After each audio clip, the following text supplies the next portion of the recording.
so bored. You need to walk the other way. I tell you once more. Please get out of my way. I don't want you no more. We're done here, boy. I know you think you're so fine, but you can't see it. I've been wanting to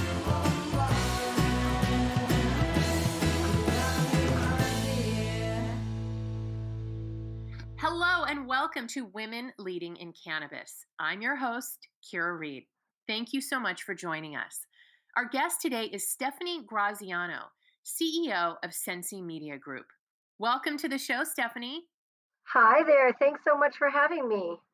Stephanie's diverse background across the business landscape brings a proven track record in community building, content development, licensing, and merchandising, as well as functional corporate stewardship and oversight. A veteran creative entrepreneur who thrives in startup and growth opportunities, Stephanie co-founded and held the position of COO, executive producer, in the innovative Green Flower, currently the leader in cannabis education. With 30 years in the entertainment industry as a producer, director, leader, executive, and entrepreneur, Stephanie brings experience with intellectual property development, commercial advertising, licensing, and international co-productions and distribution of broadcast and print properties. She's managed initiatives and teams of people on 7 continents, hundreds of live projects in motion simultaneously, and understands how to let great teams work and reach goals. She enjoyed executive level positions at Disney, DreamWorks, Fox Broadcasting, Marvel Entertainment, and led operations of teams in multiple European and Asian companies. Stephanie is a co-author of Conscious Entrepreneur, a Silver Nautilus award-winning book, and the acclaimed book, Writer to Writer. Wow, Stephanie, what a career! Thank you. It's been fun. So you've got a really fascinating background that ranges from working at Marvel and with DreamWorks in animation to founding a cannabis media company with Green Flower. What was the catalyst for the change in your career direction, and why cannabis? Well, it was a really interesting move. It was actually just, it wasn't planned. It just happened. I was fortunate enough to meet Max Simon in a business program that he was leading. I had actually left the entertainment industry, had launched my own business coaching company, had been working that primarily with women entrepreneurs for about 5 years. I took a program that Max was offering on online marketing. And the two of us, over the year of the program, just really discovered that we had some synergistic talents and perspectives and outlooks for success. He brought a deep knowledge and love of cannabis in the cannabis industry, and I brought a background in production, in video, in content creation.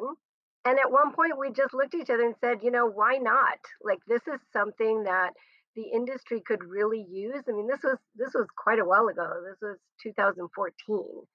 So there wasn't anything like what we were determining we were going to be best in the world at, right? Which was creating online video-based education. And from there, it just spiraled into a really amazing company with thousands of hours of great expert-led content, and really threw me into the world of cannabis. And how do you feel about being here now? I think it's amazing. I mean, I think that it's a really a unique time in our history to be involved in the propelling of a human right of choice. And not only that, but on the cutting edge of so many discoveries, on the change in what activism looks like, and riding the waves of so many other social changes in society around the world. With your position at Sensi, you are now one of a small group of women CEOs in cannabis, and we're down to about 8% are women.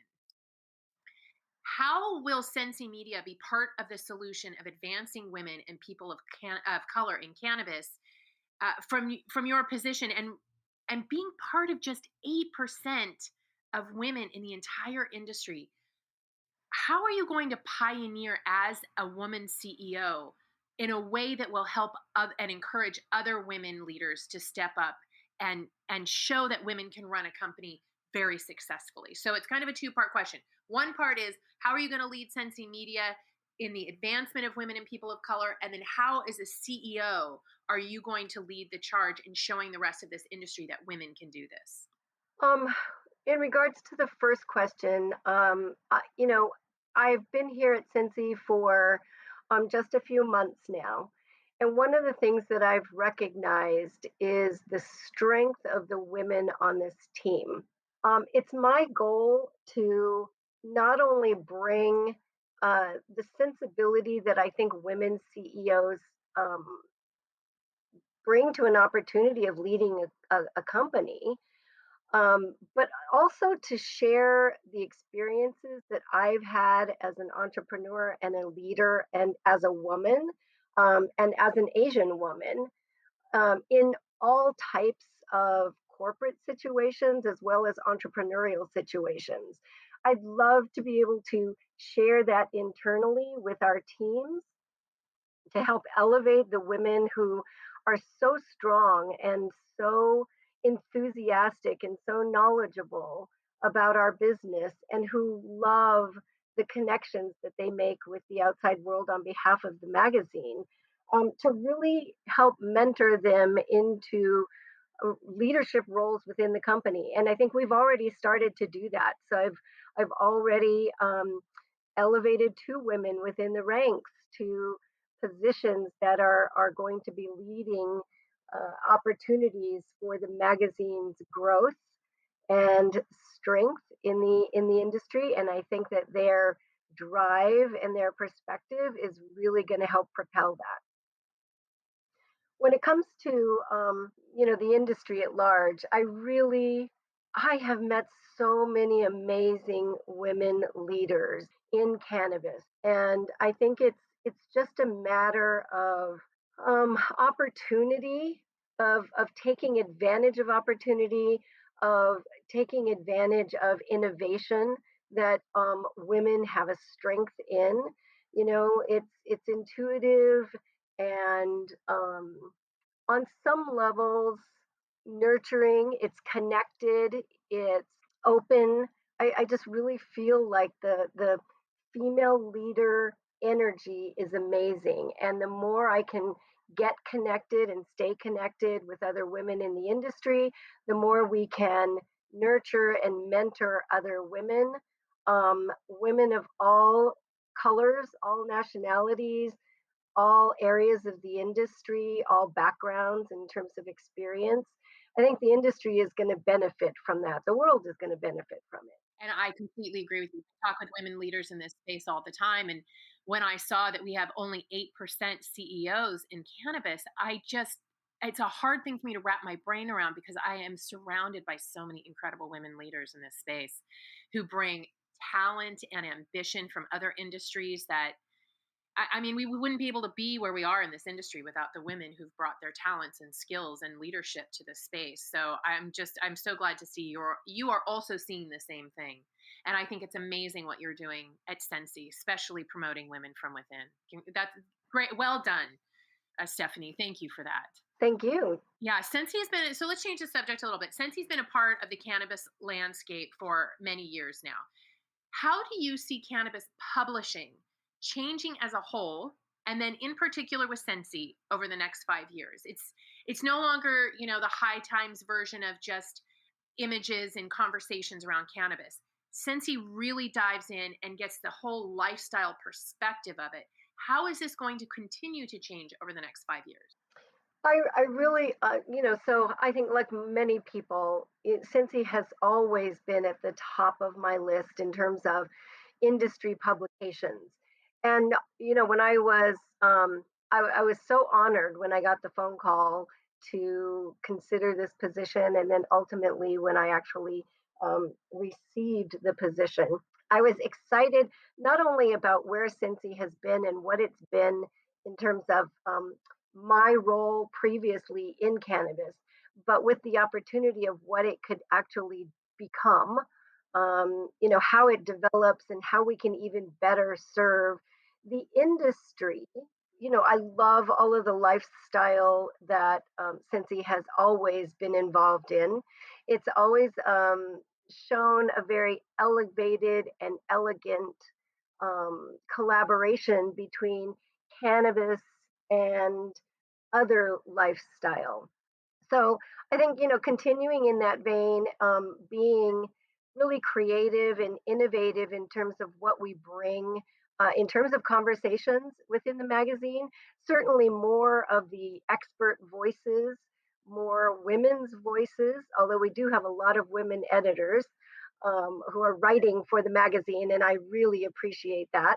But finding more women's voices to share, finding, like you said, the talent, keeping a very elegant look, a high image, glamour, and not playing into what has been the old stereotype of a cannabis consumer, but really showing that we're all just we're regular people, we're high earners, we're respectable.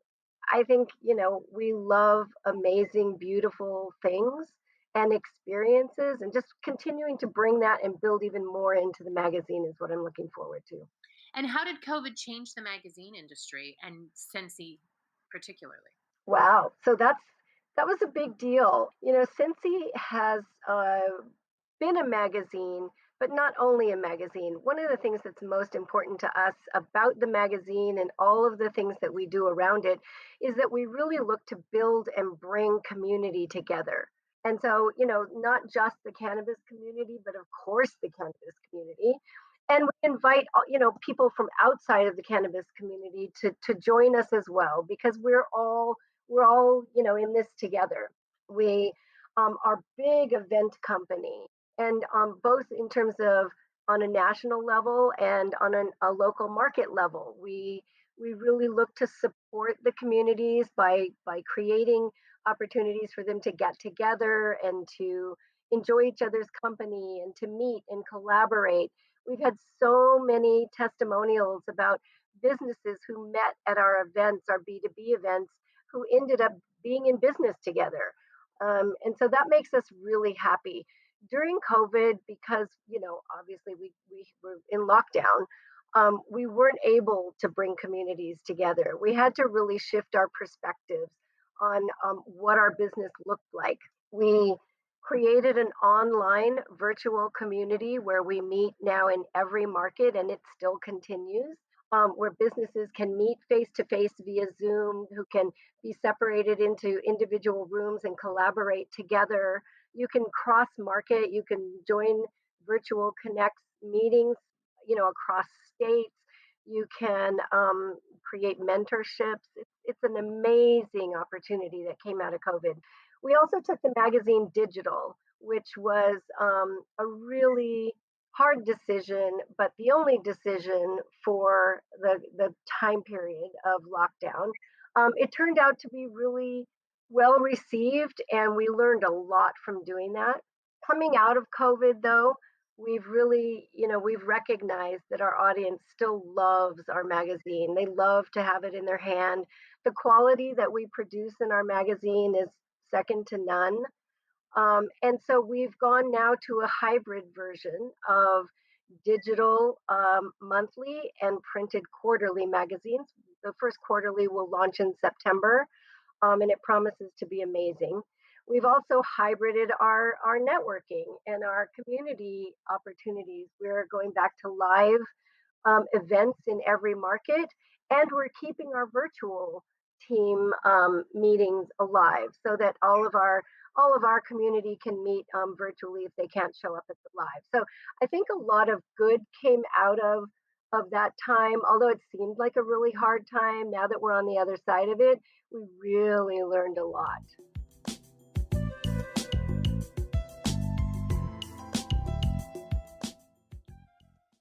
That's awesome. I'm very happy to hear that, as opposed to other stories where COVID just knocked them down and they weren't able to pivot. I think a lot of cannabis companies were actually really nimble, and because we're so used to having to change so much from regulations that come down and can completely disrupt everything, that I think a lot of cannabis companies really pivoted well, and I'm so glad to see that Sensi was able to launch digital, and then it has opened up this whole other business model for you, as it has for us as well, with online events. And what a great way to bring greater numbers of people together in one time period, to just have them all meet together virtually. I'm very excited. I've been to one or two of your Sensi community events, and they're awesome. Congratulations. So let's talk about what you're most excited about in the coming year with Sensi. Do you have any new features or releases coming? And let's talk about those in-person events. When are you going back to them? Yeah. So, um, what I'm most looking forward to is a shift in our perspective around being simply a magazine that is propelled by events and the idea that we can bring our magazine community together. What we've done in coming out of COVID and looking at the old model of advertising and then just a community connection, we've really developed now and have just launched what we call a multiple points of engagement program. What we want to do is take advantage of all of the things that we've created in and around the magazine and our events and our access outside of just those two things to the rest of the industry. And what we're offering for people now are ways for them to advertise their business in association with a lot of other amazing businesses, surrounded by a lifestyle magazine that has some, great reads and good articles, um, but also an opportunity within that to create custom content around companies, around products, around people that allow you to be seen in a way that an advertisement doesn't share with the community. So, personal profiles and perspectives and product spotlights, opportunities to share speaking at events and promotional opportunities. We're doing local market events like grab bags and scavenger hunts and golf tournaments and beach parties. How fun. Yeah, I think that we're trying to create an environment that's sort of a turnkey operation to build and scale your own business. Eventually we see adding workshops that will benefit, businesses within the industry that are lacking information or education in a specific area. We're looking at adding a podcast where some of the leaders who are involved with us will be able to speak about how they grew and scaled their business. And specifically from a marketing and advertising perspective, what's important there, how to get your brand awareness out, things like that. And then ultimately, um, we have a couple of other business accelerator opportunities that we're developing that I'm hoping will be launched by the first of next year. So, what we want to do is be able to offer our business advertisers and partners multiple points of education, exposure, brand awareness, brand development, and scaling through the relationship with Sensi. What are you most excited about, and what are you most concerned about legalization? I'm most excited about the idea that the world sees this as a legal industry. I really, it just makes me sad when we have an opportunity for businesses to be engaged with us and they consider us illegal, right? That makes me really sad. Um, what I'm most concerned about are all of the small operators, all of the the legacy growers. I just want to make sure that everyone who has built this industry on their backs. All of those who have come before today and before legalization, that they have an opportunity to lead the way in this industry, because they are really the founders, they're the fighters, they're the ones who have allowed us to get to this point where we're having legalization conversations and adoption across states. So, my concern is that all of them stay whole and continue to thrive. Mm. That is probably the number one concern I hear. I ask that question of a lot of my guests, and that is the thing I hear over and over again, the small operators. Hopefully, we will be able to do something to prevent that from happening if we're all aware of it before it comes down. But it sure would be nice to be seen as a legal industry. I completely agree with you on that. So, if women want to get involved with Sensi, what opportunities are available for them, and how do they reach out to you to find out more about them? Well, gosh, my email is right on the website. It's in every magazine, in the masthead. Feel free to email me directly, and I'm happy to talk about any current opportunities. I mean, we're absolutely in a growth mode.